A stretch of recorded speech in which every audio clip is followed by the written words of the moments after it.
아이고 반갑습니다. 주립수어. 네, 저는 캄보디아에서 온 김나연입니다. 예, 오늘 제가 설교 제목 보시면 사랑과 전쟁 그리고 점점점 이렇게 붙여봤는데요. 이게 무슨 막장 불륜 드라마 제목 같은데 설교 제목입니다. 예.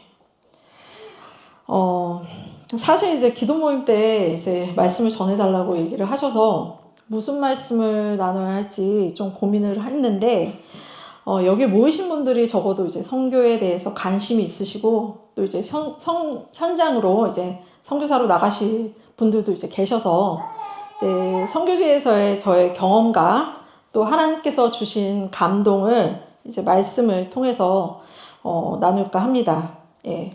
먼저 사사기 7장 말씀을 좀 보고 싶어요. 예. 전쟁에 대한 얘기를 먼저 하려고 합니다. 근데 그 사사기 7장 말씀이 어떻게 우리가 선교지를 영적 전쟁터라고 얘기를 하잖아요. 그 선교지에서는 실제로 다양한 그런 영적 전쟁을 경험하게 되는데, 그 영적 전쟁을 우리가 어떻게 이렇게 경험을 우리가 맞서서 싸워야 하는지에 대해서 얘기해주고 있는 말씀이 이 사사기 7장 말씀인 것 같아요. 이제 여러분들도 다 아시는 기드온과 300용사에 대한 이야기입니다. 그래서 사사기 7장 말씀 저희가 한 절씩 교독할까요? 그래서 제가 1장 읽고 2장 읽으시고 이렇게 교독을 하도록 하겠습니다. 좀 길지만 함께 읽어보도록 하겠습니다. 여룻바알이라 하는 기드온과 그를 따르는 모든 백성이 일찍이 일어나 하롯셈 곁에 진을 쳤고, 미디안의 진영은 그들의 북쪽이요 모레산 앞 골짜기에 있었더라.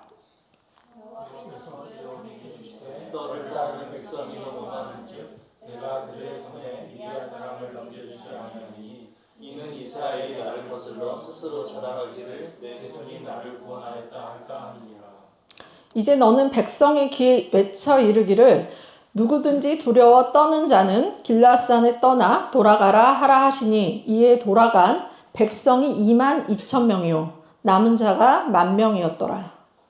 여호와께서 또 기드온에게 이르시되 백성이 아직도 많으니 그들을 인도하여 물가 내려가라. 거기서 내가 너를 위하여 그들을 시험하리라. 내가 누구를 가리켜 네게 이르기를 이 사람이 너와 함께 가리라 하면 그는 너와 함께 갈 것이요, 내가 누구를 가리켜 네게 이르기를 이 사람은 너와 함께 가지 말 것이다 하면 그는 가지 말 것이니라 하시리라. 이에 백성을 인도하여 물가에 내려가매 여호와께서 기드온에게 이르시되 누구든지 개가 핥는 것 같이 혀로 물을 핥는 자들을 너는 따로 세우고, 또 누구든지 무릎을 꿇고 마시는 자들도 그와 같이 하라 하시더니, 손으로 움켜 입에 대고 핥는 자의 수는 300명이요 그 외의 백성은 다 무릎을 꿇고 물을 마신지라. 여호와께서 기드온에게 이르시되 내가 이 물을 핥아 먹은 300명으로 너희를 구원하며 미디안을 내 손에 넘겨주리니 남은 백성은 각각 자기의 처소로 돌아갈 것이니라 하시니라. 이에 백성이 양식과 나팔을 손에 들자 기드온이 이스라엘 모든 백성을 각각 그의 장막에 돌려보내고 그 300명은 머물게 하니라. 미디안 진영은 그 아래 골짜기 가운데 있었더라. 그 밤에 여호와께서 기드온에게 이르시되 일어나 진영으로 내려가라. 내가 그것을 내 손에 넘겨 주었느니라. 만일 내가 내려가기를 두려워하거든 내 부하 부라와 함께 그 진영으로 내려가서 그들이 하는 말을 들으라. 그 후에 내 손이 강하여져서 그 진영으로 내려가리라 하시니, 기드온이 이에 그의 부하 부라와 함께 군대가 있는 진영 근처로 내려간즉 미디안과 아말렉과 동방의 모든 사람들이 골짜기에 누웠는데 메뚜기의 많은 수와 같고 그들의 낙타에서 나마나 해변의 모래가 나는 같은지라. 기드온이 그곳에 이른즉 어떤 사람이 그의 친구에게 꿈을 말하여 이르기를 보라, 내가 한 꿈을 꾸었는데 꿈에 보리떡 한 덩어리가 미디안 진영으로 굴러들어와 한 장막에 이르러 그것을 쳐서 무너뜨려 위쪽으로 엎으니 그 장막이 쓰러지더라. 그의 친구가 대답하여 이르되 이는 다른 것이 아니라 이스라엘 사람 요아스의 아들 기드온의 칼이라. 하나님이 미디안과 그 모든 진영을 그의 손에 넘겨주셨느니라 하더라. 기드온이 그 꿈과 해몽하는 말을 듣고 경배하며 이스라엘 진영으로 돌아와 이르되 일어나라. 여호와께서 미디안과 그 모든 진영을 너희 손에 넘겨주셨느니라 하고 300명을 세례로 나누어 각 손에 나팔과 빈 항아리를 들리고 항아리 안에는 횃불을 방치하고 그들에게 이르되 너희는 나만 보고 내가 하는 대로 하되 내가 그 진영 근처에 이르러서 내가 하는 대로 너희도 그리하여 나와 나를 따르는 자가 다 나팔을 불거든 너희도 모든 진영 주위에서 나팔을 불며 하기를 여호와를 위하라 기도원을 위하라 하라 하니라. 기드온과 그와 함께 한 100명이 이경 초에 진영 근처에 이른즉 바로 파수꾼들을 교대한 때라. 그들이 나팔을 불며 손에 가졌던 항아리를 부수니라. 세례가 나팔을 불며 항아리를 부수고 왼손에 횃불을 들고 오른손에 나팔을 불며 외쳐 이르되 여호와 기도원의 칼이라 하고 각기 제자리에 서서 그 진영을 에워싸매 그 온 진영의 군사들이 뛰고 부르짖으며 도망하였는데 300명이 나팔을 불 때에 여호와께서 그 온 진영에서 친구끼리 칼로 치게 하심으로 전문이 도망하여 스레라의 베시다에 이르고 또 다밧에 가까운 나팔문에 경계에 이르렀으며 이스라엘 사람들은 납달리와 아셀과 온 므낫세에서부터 부름을 받고 미디안을 추격하였더라. 기도원이 사자를 보내서 에브라임 온 산지로 누르나게 하여 이르기를 내려와서 미디안을 치고 그들을 앞질러 벳바가와 요단강에 이르는 수로를 점령하라 하매 이에 에브라임 사람들이 다 모여 벳바가와 요단강에 이르는 수로를 점령하고 25절에서 우리 같이 읽어볼까요? 또 미디안의 두 방백 오렙과 스웹을 사로잡아 오렙은 오렙바위에서 죽이고 스웹은 스웹 포도주 틀에서 죽이고 미디안을 추격하였고 오렙과 스웹의 머리를 요단강 건너편에서 기드온에게 가져왔더라. 예, 아멘. 예, 이 말씀에서 보면 이제 전쟁을 준비하는 이스라엘, 하나님이 이스라엘에게 이제 전쟁을 이제 준비하라고 하시죠. 근데 전쟁에 나가기 전에 군인들은 보통 무장을 하죠. 근데 무장을 할 때 어떻게 무장을 합니까? 무엇을 가지고 가죠? 상식적으로? 네? 무기와 이 시대 때는 구약 시대에는 지금처럼 총은 없었으니까 무기와 갑옷 그리고 방패 뭐 이런 것들로 무장을 했겠죠. 이런 것들이 전쟁에서 승리하기 위해서 꼭 필요한 것이라 그렇게 생각을 했을 것입니다. 그리고 전쟁에 참여하는 군사의 숫자가 많아야지 유리할까요? 아니면 적어도 괜찮을까요? 많아야지 유리하죠. 상식적으로. 근데 사사기 7장에 보면 이 미디안 적에 비해서 이스라엘의 군대는 그렇게 많지 않았습니다. 사사기 7장 12절 말씀 혹시 있나요? 12절 말씀을 보면 미디안과 아말렉과 동방의 모든 사람들이 숫자가 메뚜기에 많은 수와 같고 이렇게 표현을 해요. 근데 그 적에 비해 이스라엘 군인들의 수가 많지 않았는데 하나님은 기드온에게 모인 백성의 숫자가 너무 많아서 그들의 손에 미디안 사람들을 넘겨주지 않겠다 하셨고 그 이유에 대해서 2절에 말씀하고 계십니다. 제가 2절 말씀 읽어볼게요. 이스라엘이 나를 거슬러 스스로 자랑하기를 내 손이 나를 구원하였다 할까 함이니라. 예. 하나님께서는 인간이 본성적으로 너무나 교만하기 쉬운 존재임을 알고 계셨던 것 같습니다. 그래서 하나님께서는 2차례의 선별 과정을 통해서 최종적으로 300명만 남게 하세요. 메뚜기 때 birth 300명. 이게 게임이 됩니까? 이게 전쟁이 우리가 상식적으로 생각했을 때는 이길 수 없는 싸움이에요. 근데 거기에 더해서 전쟁터에 나가는데 무기를 가지고 가는 게 아니라 뭘 가지고 가라고 하셨죠? 뭘 가지고 가라고 하셨어요? 나팔, 그리고 항아리, 그리고 항아리 안에 뭐가 있었다고요? 횃불. 이게 말이 돼요? 나팔과 항아리와 횃불이라니. 저쪽에서는 온갖 첨단 무기는 아니겠지만 어쨌든 뭐 칼과 창과 방패와 갑옷과 이런 것들로 완전 무장을 하고 있었을 텐데 전쟁에 나가는 이 300명의 이스라엘 군인들에게 가져가야 할 것이 나팔 그리고 항아리 그리고 그 안에 있는 횃불이래요. 어떻게 이길 수 있습니까? 우리가 성경에서 말하는 나팔과 항아리와 횃불에 대한 의미에 대해서 지금 좀 얘기하려고 해요. 성경에서 나팔은 하나님의 임재, 승리, 그리고 심판을 의미합니다. 예수님이 다시 오실 때도 어떻게 오신다고 하셨어요? 예수님이 다시 오실 때? 큰 나팔 소리가 와 함께 그렇게 오신다고 하셨어요. 나팔을 분다는 것은 이 전쟁은 내가 치르는 전쟁이 아니라 하나님께 속한 전쟁이고 이제 하나님께서 이미 승리하셨다는 것을 이제 선포하는 겁니다. 그러면 항아리는 무엇을 의미할까요? 혹시 아시는 분 있으세요? 항아리는 우리가 보통 이제 성경에서 하나님을 토기장이라고 얘기를 하고 우리 인간을 질그릇이라고 이렇게 표현하잖아요. 예, 이 질그릇, 이 항아리는 결국 우리 자신입니다. 우리 자아. 근데 그 항아리 안에 뭐가 숨겨져 있었다고요? 횃불. 예, 그 항아리 안에 횃불, 곧 하나님의 빛, 성령께서 감춰져 있다고 얘기하세요. 이스라엘 백성들은 나팔을 불고 그리고 어떻게 했죠? 항아리를 어떻게 했어요? 깨트렸어요. 항아리를 깨니까 뭐가 드러났죠?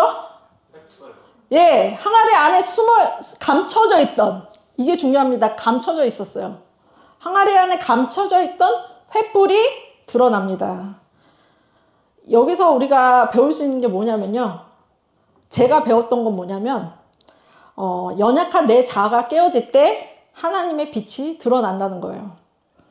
성령님의 빛이 드러나게 하기 위해서는 우리는 필연적으로 깨어져야 합니다. 예, 이거는 선택이 아니에요. 내가 깨지고 싶어서 깨지고 이게 아니라 깨어져야만 성령님이 나타나세요. 드러나세요. 그래서 하나님의 말씀하시는 승리는 어떻게 해서 이루어지느냐? 무기, 방패 이런 걸로 이루어지는 게 아니에요. 하나님 말씀하신 승리는 이미 예수님께서 십자가 위에서 세상을 이기셨다는 선포와 그 나팔 소리와 함께 내가 죽고 내 안에 계신 그리스도의 영, 성령께서 사실 때 그때 이루어진다고 저는 이 말씀을 통해서 배웠습니다. 예, 기드온의 이야기에서 또 제가 되게 배운 중요한 레슨이 한 가지 더 있어요. 선교사로서 살아가면서 정말 무엇을 지켜야 되는지에 대해서 한 가지 더 배운 게 있는데 기드온은 하나님의 말씀에 순종했나요? 안 했나요? 이 전쟁에서 승리하기 위해서. 순종했어요? 안 했어요? 했어요. 순종했죠? 맞아요. 하나님의 말씀에 순종함으로 그는 승리를 경험했어요. 근데 하지만 우리는 그의 결말이 어떠했는지에 대해서 또 봐야 합니다. 사사기 8장 22절부터 32절까지의 말씀인데 좀 기네요, 이것도. 이게 한 절씩 한번 읽어볼까요? 제가 먼저 읽고 그 다음에 여러분이 읽도록 할게요. 그때 이스라엘 사람들이 기드온에게 이르되 당신이 우리를 미디안의 손에서 구원하셨으니 당신과 당신의 아들과 당신의 손자가 우리를 다스리소서 하는지라. 기드온이 그들에게 이르되 내가 너희를 다스리지 아니하겠고 나의 아들도 너희를 다스리지 아니할 것이요 여호와께서 너희를 다스리시라 하니라. 기드온이 또 그들에게 이르되 내가 너희에게 요청할 일이 있으니 너희는 각각 탈취한 귀고리를 내게 줄지니라 하였으니 이는 그들이 이스마엘 사람들이므로 금 귀고리가 있었음이라. 우리가 대답하되 우리가 즐거이 드리게 하고 그것을 보고 각기 탈취한 귀고리를 그 가운데에 던지니 기드온이 요청한 금 귀고리의 무기가 금 1700세겔이요. 그 외에 또 초승달 장식들과 패물과 미디안 왕들이 입었던 자색 이복과 또 그 외에 그들의 낙타 목에 둘렀던 사슬이 있었더라. 기드온이 그 금으로 에봇 하나를 만들어 자기의 성읍 오브라에 두었더니 온 이스라엘이 그것을 흠나게 위함으로 그것이 기드온과 그의 집에 올무가 되니라. 미디안이 이스라엘 자손 앞에 복종하여 다시는 그 머리를 들지 못하였으므로 기드온이 사는 40년 동안 그 땅이 평온하였더라. 요아스의 아들 여룹바알이 돌아가서 자기 집에 거주하였는데 기드온이 아내가 많음으로 그의 몸에서 낳은 아들이 70명이었고 세겜에 있는 그의 첩도 아들을 낳았으므로 그 이름을 아비멜렉이라 하였더라. 요아스의 아들 기드온이 나이가 많아 죽음에 아비에셀 사람의 오브라에 있는 그의 아버지 요아스의 묘실에 장사되었더라. 네, 이 말씀에서 보면 이스라엘 백성이 기드온을 왕으로 삼으려고 했어요. 전쟁에서 이기고 나서 우리를 다스리소서 이렇게 얘기를 했는데 기드온은 오직 여호와 하나님만이 이스라엘을 다스리신다 이렇게 말했어요. 근데 그 자신이 했던 말과 상반되는 또 행동을 바로 합니다. 백성들로부터 어떻게 했죠? 금을 모아서 그걸로 뭘 만들어요? 에봇을 만들어요. 그리고 그 백성들은 그 에봇을 어떻게 했죠? 음란하게 섬겼다고 해요. 결국 그 금으로 에봇을 만들어서 이 이스라엘 백성들이 하나님으로부터 마음이 떠나 우상을 숭배하도록 그렇게 만든 것입니다. 더 나아가서 그게 이제 와이프가 70명이나 있었고 그 첩에서 낳은 아들의 이름을 지었는데 그 이름이 뭐라고요? 아비멜렉. 여러분 아비멜렉의 뜻이 뭔지 아세요? 블레셋 왕. 또 다른 뜻으로는 나의 아버지는 왕입니다 라는 뜻이에요. 그러면 이게 무슨 의미예요? 기드온은 그 아들의 이름을 아비멜렉으로 지음으로써 결국 내가 왕이다 이렇게 선포한 거예요. 말로는 하나님만이 여호와 하나님만이 이스라엘의 왕이시다 해놓고 스스로 왕이라고 이렇게 선포한 겁니다. 저는 제가 이제 선교사로서 살면서 가장 경계해야 할 것이 이것이라고 생각해요. 교만. 만악의 악 중에 악이 진짜 교만입니다. 특별히 이제 선교지에서 하는 일들이 잘 되고 또 사역의 열매들이 나타날 때 우리는 진짜 더 조심해야 돼요. 사사기 8장 28절에도 보면 그 기드온이 사는 40년 동안 그 땅이 평온하였다 이렇게 말합니다. 근데 그 땅이 평온했던 이유는 하나님께서 평온을 주셨기 때문에 평온했던 거지 그 기드온이라는 사람이 좋은 지도자여서 평온했던 게 아니에요. 정말 우리가 조심해야 될 것은 하나님께 올려드릴 영광을 내가 취하지 않고 하나님께서 하신 일을 내가 마치 잘나서 한 것처럼 착각하지 않고 스스로 왕자에 앉지 않도록 이제 그렇게 항상 깨어있을 수 있도록 기도해야 하는 게 정말 중요합니다. 근데 하나님께서는 선교지에서 우리에게 전쟁만 하라고 부르시지 않으셨어요. 우리가 복음을 듣지 못한 민족들이 있는 그런 땅으로 가야 하는 이유가 뭐죠? 하나님 왜 우리 보내셨어요? 여러분 너무 쉬운 질문. 왜 보내셨어? 왜 보냈냐고. 왜 가라고 하셨냐고. 복음을 전하라고 우리를 구원한 이 구원의 복음의 말씀을 전하라고 보내셨죠. 이제는 사랑에 대해서 그래서 얘기를 해보려고 해요. 우리가 너무나 잘 아는 말씀이죠. 복음이 뭔지에 대해서 너무나 쉽게 우리에게 가르쳐 주신 이 말씀 요한복음 3장 16절 말씀인데 우리 같이 읽어보도록 하겠습니다. 시작. 하나님이 세상을 이처럼 사랑하사 독생자를 주셨으니 이는 그를 믿는 자마다 멸망하지 않고 영생을 얻게 하려 하심이라. 인간은 하나님께 불순종하고 죄를 짓고 스스로 하나님으로부터 멀어지는 그런 선택을 했어요. 근데 하나님께서는 당신의 형상대로 지으신 인간을 사랑하시고 그 인간이란 존재를 구원하시기 위해 그 하나님의 본체 대신 예수 그리스도를 이 땅으로 보내셨죠. 인간의 몸으로 예수님이 이 땅에 오셔서 우리의 연약함을 다 체휼하시고 고난을 받으시고 또 십자가에 죽기까지 순종하시고 또 죽음에서 다시 부활하심으로 그를 믿는 모든 사람들은 죄사함을 얻고 영생을 얻게 되었다는 것. 그것이 우리가 믿는 복음이고 하나님께서는 그 복음을 전하라고 그 복음을 알지 못하는 민족에게 우리를 가라고 이렇게 말씀하셨습니다. 근데 복음은 말로만 전하는 것이 아니라는 것을 이제 여러분도 선교 현장 가시면 아실 거예요. 말로만 전할 수 있는 것이 아닙니다. 성경에서도 말씀하시죠. 행함이 없는 믿음은 죽은 믿음이라고 그렇게 얘기하고 계시죠. 우리가 믿는 복음은 우리가 믿는 대로 복음을 살아낼 때 진짜 능력이 나타나는 것 같아요. 우리가 말로는 열심히 복음을 전하는데 우리의 삶이 믿지 않는 저들과 다르지 않는다면 하나님을 믿는 우리와 저들이 다른 게 뭐가 있겠어요? 그리고 복음대로 산다는 건 뭘까요, 여러분? 복음대로 산다는 것은 결국 예수님이 주신 계명을 따라 순종하며 사는 것을 얘기합니다. 여러분 예수님이 주신 계명 다 아시죠? 예? 혹시 모르시나요? 예수님이 주신 계명 뭐예요? 1번 첫째 가장 큰 거 하나님을 사랑하는 거죠. 하나님을 마음을 다해서 뜻을 다해서 정성을 다해서 사랑하고 두 번째는 뭐예요? 뭐라고요? 아, 왜 이렇게 소리 들리지? 여러분, 목소리 좀 키워봐요. 에? 뭐냐고. 내 이웃을 어떻게 사랑하라고요? 내 몸과 같이 사랑하라. 예, 이게 하나님께서 주신 계명이에요. 이 계명대로 우리가 순종하면서 살 때 복음이 증거되어진다고, 우리의 삶을 통해서 증거되어진다고 말씀하고 계세요. 요한 1서 말씀만 볼게요. 요한 1서 4장 7절부터 12절 말씀인데, 네. 4장 7절 말씀 우선은 제가 읽어보도록 하겠습니다. 4장 7절 말씀이에요. 예, 사랑하는 자들아 우리가 서로 사랑하자. 사랑은 하나님께 속한 것이니 사랑하는 자마다 하나님으로부터 나서 하나님을 알고 사랑하지 아니하는 자는 하나님을 알지 못하나니 이는 하나님은 사랑이심이라. 예.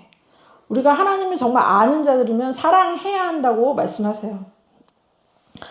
성경에서 우리는 두 가지를 다 합니다. 전쟁도 하고 또 사랑도 하게 됩니다. 근데 중요한 거는 전쟁의 대상이 무엇인지 사랑의 대상이 무엇인지 알아야 합니다. 여러분 전쟁의 대상은 사람이 아니에요. 예. 이슬람은 한 손에는 코란을 한 손에는 칼을 이렇게 얘기하면서 이슬람을 이렇게 믿지 않는 모든 자들에게는 죽음밖에 없다. 이렇게 얘기했죠. 그리고 아주 오래전에 중세에 기독교인들도 이교도인들을 정복하고 기독교 왕국을 세운다고 어떻게 했죠? 십자군 전쟁을 벌였어요. 그래서 십자군 전쟁을 통해서 많은 이교도들이 정말 무자비하게 죽임을 당했습니다. 근데 십자군 전쟁으로 이 세상이 복음화가 되었나요? 무력으로 이제 정복을 하려던 그 십자군 전쟁은 어떻게 됐죠? 성공했나요? 실패했어요. 실패로 돌아갔고 오히려 이제 무슬림들에게 기독교는 굉장히 잔인한 종교다라는 인식만 남기고 그들의 마음 가운데 깊은 상처를 주었습니다.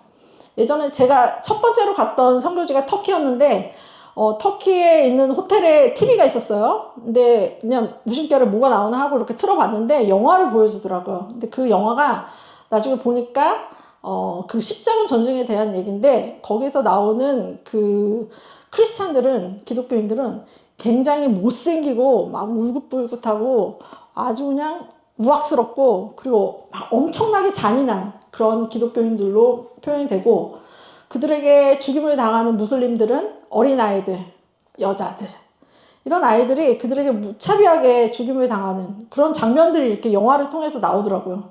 우리가 알고 있는 거랑 완전 반대죠. 우리는 반대로 생각하잖아요. 무슬림들이 굉장히 잔인하고 기독교인들을 핍박하고 죽이고 근데 그들은 그 십자군 전쟁에서 그러한 상처가 그게 벌써 얼마나 오래전에 일어난 일이에요. 근데 여전히 그들 안에 그것에 대한 상처가 있다는 것이죠. 무력으로는 절대 복음화가 이루어질 수 없습니다. 예. 에베소서 6장 12절 말씀을 한번 볼게요. 네. 에베소서 6장 12절. 예, 그렇습니다. 에베소서 6장 12절 말씀 우리 함께 읽어볼까요? 시작! 우리의 씨름은 혈과 육을 상대하는 것이 아니요 통치자들과 권세들과 이 어둠의 세상 주관자들과 하늘에 있는 악의 영들을 상대함이라. 예. 우리의 전쟁의 대상은 사람이 아닙니다. 믿지 않는 사람들은 더더군다나 아니에요. 예.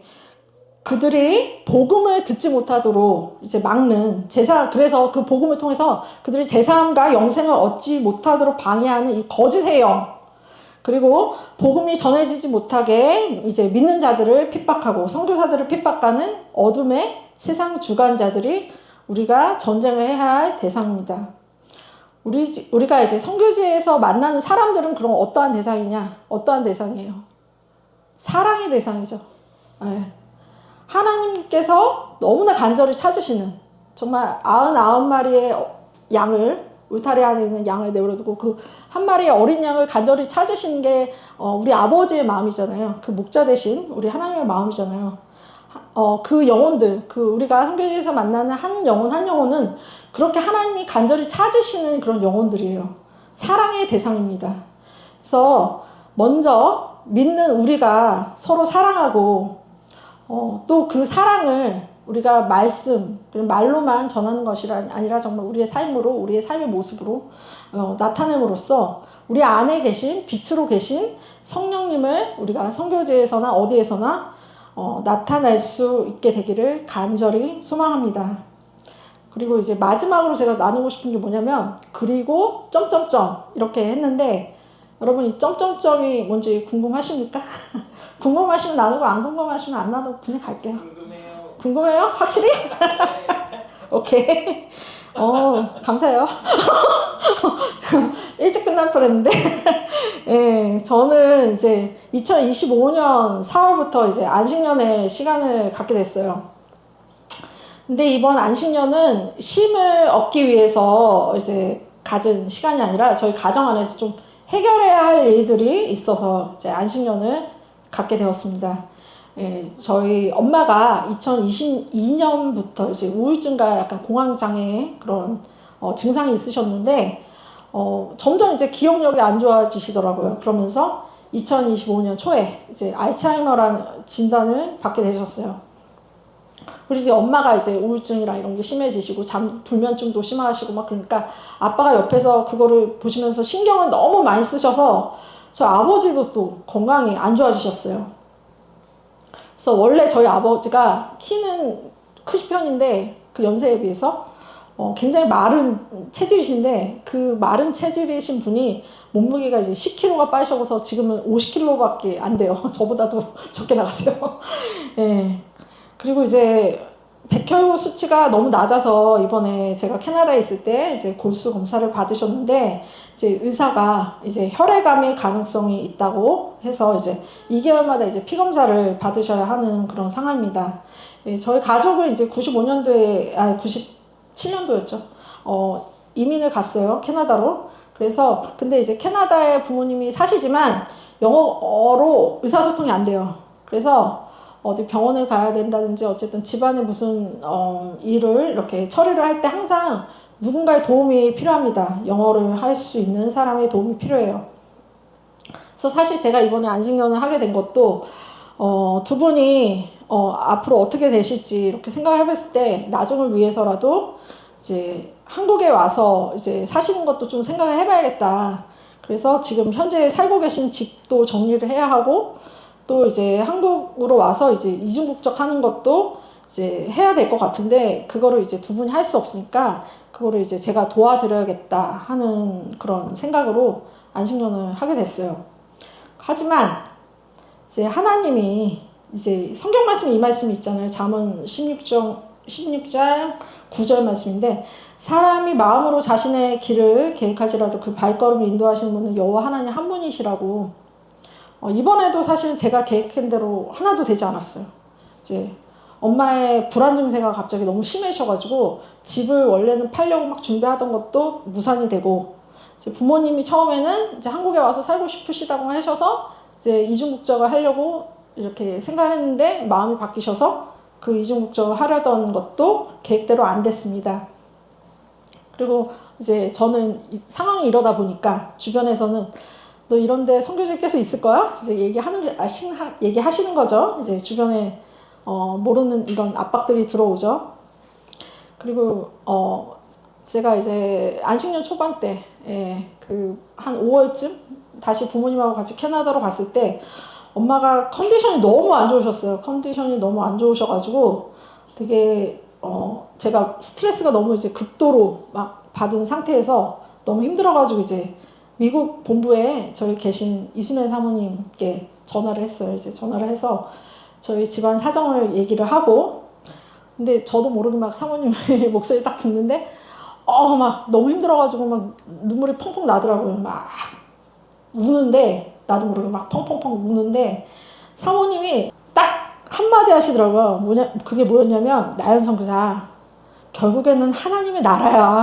딱 그 한마디 딱 하시는 거예요. 근데 저는 이제 그 얘기를 딱 듣는 순간 갑자기 눈물이 막 쏟아지다가 쏙 들어갔어요. 근데 그 이유가 두 가지였는데, 첫 번째는, 아니, 지금 이 상황에서 왜 하나님의 나라, 막 이렇게 말씀하셔. 막 그런 마음이 들었고, 약간 섭섭한 마음. 그리고 두 번째는, 지금 나한테는 하나님의 나라가 무슨 의미인가? 하나님의 나라의 의미가 나에게는 무엇인가? 하는 것을 다시금 생각을 하게 되었습니다. 그러니까 제가 알고 있는 하나님의 나라는 이제 우리가 다 알죠. 주기도문에 나오는 그 하나님의 나라가 하늘에 임한 것 같이 이 땅에도 임하옵시며. 그러니까 제가 아는 하나님의 나라는 죽어서 가는 천국만이 아니라 예수님의 재림과 함께 이 땅에 반드시 임해야 하는 그런 나라라는 것. 그리고 그 하나님의 나라가 오게 되기 위해서는 진짜 복음이 땅끝까지 전해져야 한다는 것. 모든 민족에게 전해져야 한다는 것. 그래서 그 하나님의 나라가 오게 하기 위해서 제가 선교사가 되었고, 그리고 선교사로 지금도 살아가고 있다는 것. 그것을 이제 다시금 딱 깨닫게 하셨던 것 같아요. 그 말씀이. 결국에는 하나님의 나라야. 예. 결국 선교사로서의 나의 정체성이 무엇인가를 다시금 생각하게 해주신 그런 말씀이었던 것 같아요. 예.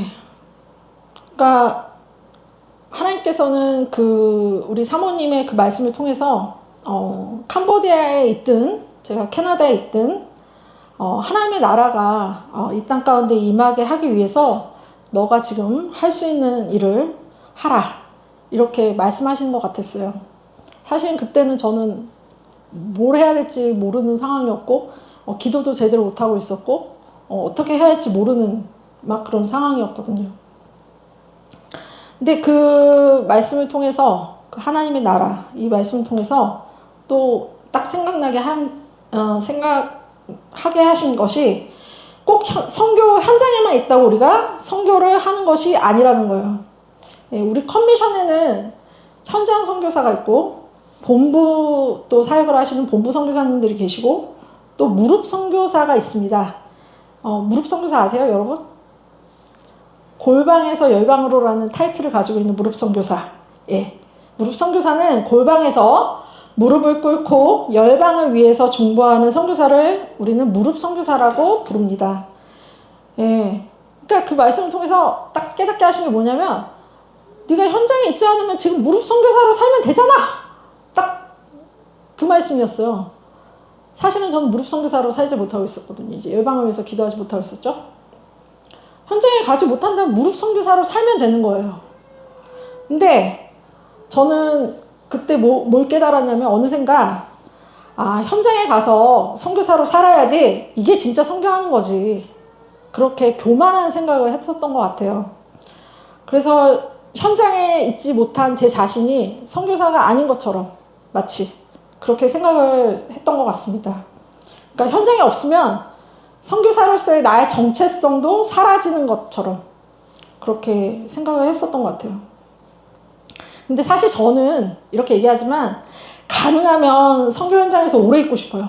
네, 현장에서 선교하는 선교사로 살고 싶어요. 가능하면 오랫동안. 왜냐면 이제 선교 현장에서 경험했던 은혜들이 굉장히 컸고, 이제 사는 환경은 솔직히 되게 척박하죠. 근데 그 선교 현장에서 제가 만났던 그 순수한 캄보디아 사람들이 저는 너무 좋아요. 그래서 저는 가능하다면 오랫동안 선교지에 있고 싶다, 선교 현장에 있고 싶다, 이렇게 얘기는 해요. 그리고 선교지에서 물론 또 힘든 일도 많이 있습니다. 여러분들도 가보시면 경험하실 거예요. 근데 제가 만약 캐나다에서 캄보디아 안 가고 캐나다에 계속 살았으면 절대로 겪지 않았을 일들 진짜 많이 겪죠. 근데 그래도 저는 좋아요. 선교 현장이. 캄보디아 가는 것이 너무 막 떨려요. 빨리 가고 싶고. 지금 갑자기 치료받을 게 생겨서 좀 늦춰지긴 했는데, 그래서 선교 현장을 이제 빨리 가고 싶고 막 이런 마음이 되게 커요. 근데 지금 제 상황을 보면 어쩌면 제 의지와 상관없이 이제 선교지를 진짜 떠나야 될지도 모른다. 이런 생각을 하게 되는데, 그러면 사실 진짜 너무 슬프고 너무 우울합니다. 예. 근데 하나님께서는, 결국에는 하나님의 나라, 이 사모님이 이 한마디를 통해서, 저에게 너가 선교사로서의 너의 정체성을 지키라고 말씀하신 것 같아요. 그러니까 선교지에 있든지, 본국으로 돌아가든지, 어디에 있든지, 무슨 일을 하든지, 그것에 상관없이 하나님의 나라의 도래를 소망하면서 사는 게 선교사잖아요. 예. 현장 선교사도 선교사고, 무릎 선교사도 선교사고, 본부에서 이제 본부 사역을 하시는 선교사님들도 다 선교사예요. 예, 그래서 베드로 전서 2장 9절 말씀 우리가 한번 같이 읽어보도록 할게요. 시작. 그러나 너희는 택하신 족속이요 왕같은 제사장들이요 거룩한 나라요 그의 소유가 된 백성이니 이는 너희를 어두운 데서 불러내어 그의 기이한 빛에 들어가게 하신 이의 아름다운 덕을 선포하게 하려 하심이라. 예. 지금 여기 계신 분들 중에는 이제 현장 선교사로 이제 나가시기 위해 준비하시는 분들도 계실 것이고, 또 현장에 있는 선교사들이 이제 선교 사역을 잘 할 수 있도록 후방에서 이렇게 지원하는 이제 본부 선교사님들도 계시고, 또 이제 골방에서 열방을 품은 무릎 선교사도 이제 계실 겁니다. 근데 우리가 어디에 있든지 무엇을 하든지 결국에는 우리가 하는 모든 것은 하나님의 나라와 하나님의 뜻이 이루어지게 하기 위해서 하는 것임을 잊지 말고 그냥 우리 각자 부르신 자리에서 하나님의 자녀로 그리고 택하신 족속, 왕같은 제사장들로 살 수 있기를 바랍니다. 그렇게 사는 저와 여러분이 되기를 간절히 소망합니다. 같이 기도하겠습니다. 주님 감사합니다. 정말 너무나 부족하고 연약한 우리들을 부르셔서 하나님의 자녀로 삼아주시고 더 나아가서 이 선교의 비밀한 것을 깨닫게 하시고 또 선교사로 살고자 하는 그런 열망을 우리 가운데 주신 것이 너무나 큰 은혜입니다. 우리 하나님께서 부르신 그 자리에서 어떠한 선교사로 살든지 정말 하나님의 도래를 간절히 소망하면서 각자의 자리에서 사는 것이 선교사임을 알게 하시고 그 선교사의 정체성을 잃어버리지 않게 하시고 매일매일 정말 선교사로서 살아갈 수 있는 우리가 될 수 있도록 하나님 함께하여 주시옵소서. 그리고 무엇보다도 이제 선교 현장에 또 가시기 위해서 준비하시는 우리 선교사님들, 선교 현장에서는 정말 많은 일들이 일어납니다. 오늘 얘기했던 그런 영적 전쟁들도 경험하게 될 것이고 사랑할 수 없는 사람들을 사랑해야 하는 그런 상황들 가운데서 갈등하고 또 어려움들도 있을 수 있는데 하나님은 그 모든 것을 내 힘으로 하는 것이 아니라 내가 깨어졌을 때 내 안에 계신 성령께서 그 일을 행하실 것이라고 우리에게 말씀을 통해서 가르쳐 주십니다. 주님 매일 깨어지는 것을 두려워하지 말게 하시고 그 내가 깨어졌을 때 내가 죽었을 때 내 안에 계신 그리스도의 영 성령으로 사는 것이 얼마나 기쁨이 되고 복이 되고 그것이 은혜임을 경험하실 수 있는 우리 선교사님들 될 수 있도록 하나님 함께하여 주시옵소서. 너무나 감사드립니다. 우리 모든 영광 오직 하나님 한 분께만 올려드립니다. 우리 존귀하신 우리 주 예수 그리스도의 이름으로 기도드립니다. 아멘.